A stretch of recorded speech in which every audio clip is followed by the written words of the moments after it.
Hello. So, explain you what we have done so far to try to optimize the when several users, when several students answer a quiz because of these performance problems. So the first thing was to define a script. Actually, we defined two scripts, but probably one is more related with our problem, and a script that tries a JMeter script that tries to describe or program the common behavior of several users answering to the quizzes at the same time. So we define these. I'm going to run it just so that you can see it. So actually, I'm going to run it in the server. So I'm using the demo student. So the difference that we have done in the code to allow this is that now every time a demo student logins, we create another student. So that way I can just say that 200 different students are answering the same quiz. Okay, so that's what, and we define here. So this script is fair enough. It's generic in the sense that the number of questions we can redefine. So this is now when I'm going to run it, it runs for quizzes that have 5 questions, but it can run with any number of questions. So we have a setup group, and where you log in as a teacher. We have seen already how to do it, right? And then here is a bit different because since it is generic, what you're going to do, you're going to create, so you have a loop, and this loop has a number of questions that is there. So when it's create this number of questions, so we create different questions, and we use this counter so that basically the questions have a different strings there. But that's not really relevant. Then what we do is just we get the list of questions, and we're going to get the question ID of each one of them. And this can be done this way. So by using the wildcard there, okay, you get a number of variables, question ID variable, which is going to be question underscore ID underscore the number from 1 till how many questions you create. So this way you can create any number of these JMeter variables. And now you need to use this afterwards to create the quiz, right? And in order for this to be generic, what we have done is that this is the payload of the post to create the quiz, and we use a variable here that are the questions, and this contains the different questions. So this payload is going to be created dynamically depending on the quiz you're gonna create. How to do it, and that's where JMeter is powerful. You have a Bean Shell preprocessor that is executed prior to the execution of the request, and this is where you're going to define these variable questions that is going to be used here. So, and to define these variable questions, you just have a program that you're going to use the variables that are already defined, like the number of questions here that were defined there. And what is nice, each one of the question IDs here that are defined when you do these get question IDs. Okay. And here you are basically generating the string of the payload. Okay. And then you're going to use this string for here. Okay. Right. And then when you finish, you do something else. So you just get the quiz ID that was generated, right? Because this is going to return the quiz DTO, and you just get the quiz ID. And then you use another Bean Shell assertion to send this from this thread to the other threads. Okay. So the way you do it, you get this quiz ID and you write a variable that is going to be used in the other thread group. In this thread group, you're going to invoke it. How many threads? Okay, you're going to decide how many users. For instance, I'm going to test it with 200 students answering the 5-question quiz. Okay, and you do what you have seen already. So you log in as a student, then you authenticate here. Okay, and then you start the quiz, and here we'll see when you start the quiz how do you get this property that was sent from the other threads. Okay, so this property quiz, you just produce it here in this bin shell assertion and you receive it on this side.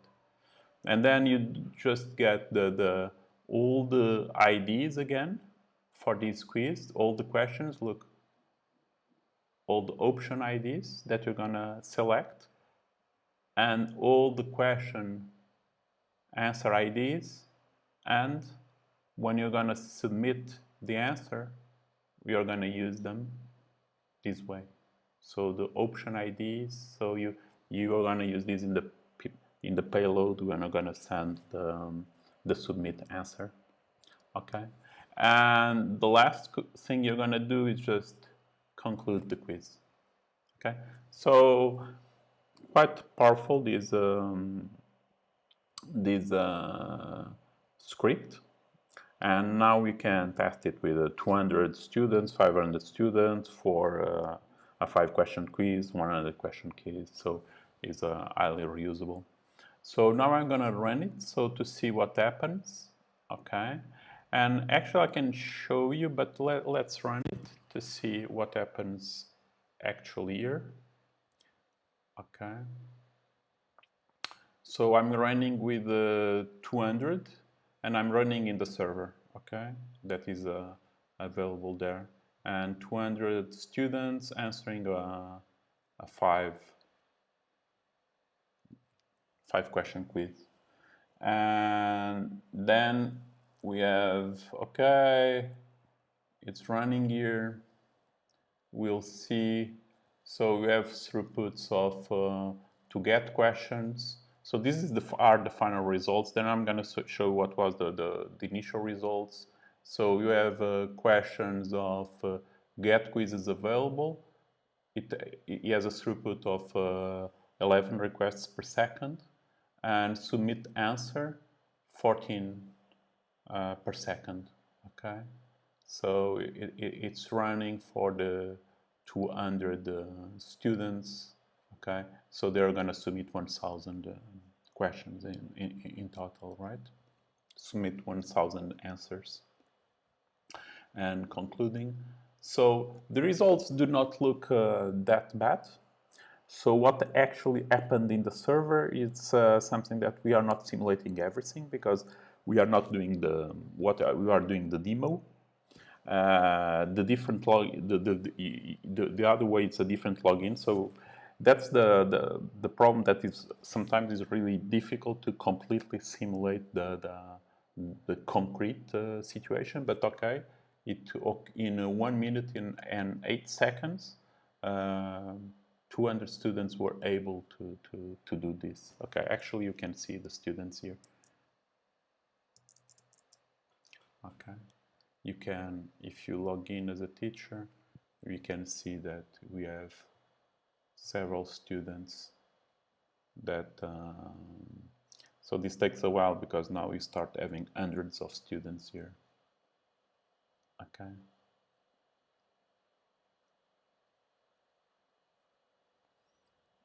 As you see here.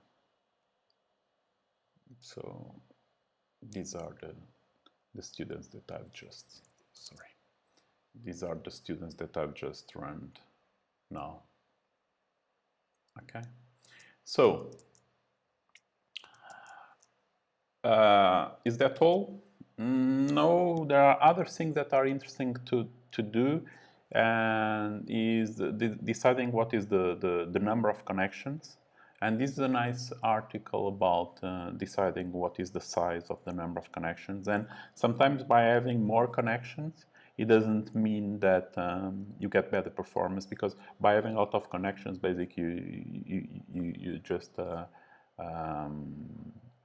reduce the number of resources, because most of the connections are just idle, waiting for other to process. So having more connections really do not help. So it takes a while to configure everything okay. But so that's something else. And we actually had some problems with the number of connections not available, not enough connections available on the database. Okay, and also on the pool, on the Spring server side. Okay, so these are what we have now. What I'm going to show you is the bit optimizations. So this is an old version some days ago, and in this old version we'll see that. So this is a different version of the script. This script was not reusable, as you see. It was a test where you submit actually 1, 2, 3, 4, 5, 6. It was a quiz with 5 questions, but actually we just change an answer. Okay, so we submitted one answer twice. Look, this now is different, right? You just have is the same request, not different requests. So this is more reusable now. But what we could observe the first time we look at this is that it was a lot of time here. Most of the time is to get the quizzes here. So get the quizzes is when you go there, when as a student,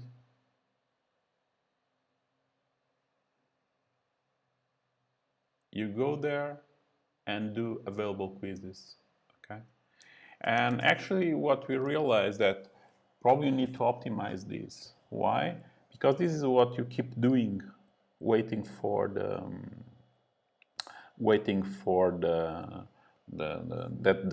quiz starts, okay? So that's what we have done in the code.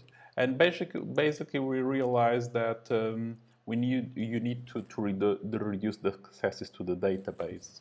Then what we have done is something that is an optimization that is in this statement service. When you submit an answer, you go this, okay? And if you compare with the old code, what we have done is that, oh, it's not this one, sorry. It's not submit an answer. Is get solved quizzes, not get available quizzes, okay? Is this one. And if you compare with old code, we are doing less things in objects. We are doing much more things using complex queries. So what is the idea is just instead of getting a lot of data from the database and then just you use streams to select this, what we have done is that no, now I need to have a more complex query. And so we have something like find available non-generated, non-QR code only quizzes. And then we'll find that you have something like this, okay? What is the problem? So this improves performance, but then you start having repeated logic in different places. For instance, you have things like this, for instance, to say that if it is available, okay, this kind of thing related with the conclusion date, you keep repeating it in different queries. So you have a different query here, and you keep repeating this kind of things, okay? If it is completed, if it's generated, one way through and create date is not null. So this is the kind of thing that we avoid to do because it is better to use these with the methods in objects that actually you can reuse. But when you start having, so to do this actually then what you need to do is just you do a larger query, you get more objects from the database or tuples from the database, and then you select them with your business logic. And this is okay until you just start having. And one of the problems we realize is that we start having more and more instances, and something that previously was no problem with performance. Now, as you have more instances, basically you are getting more things from the database. It takes longer, and then it takes longer to filter in memory. So that's something that you need to decide and identify. But after we optimize this, these basically changed from,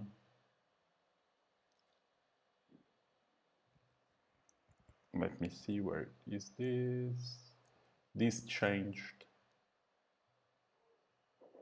And we actually have done a couple other optimizations, but it changed from, look, 61 to for six times less.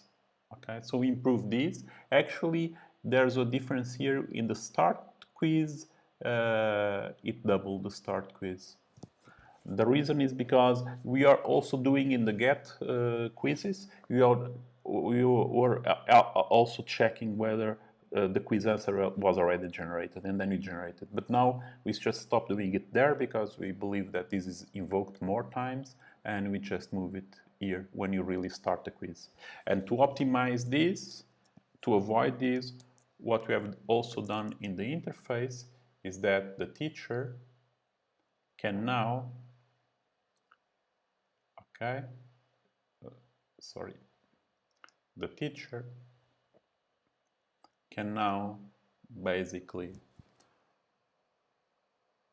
populate, so create the answers, okay, associated with a quiz. So you can just create the quiz answers before the quiz starts, which means that we also can, so if the teacher decides, can also reduce these start quiz, okay.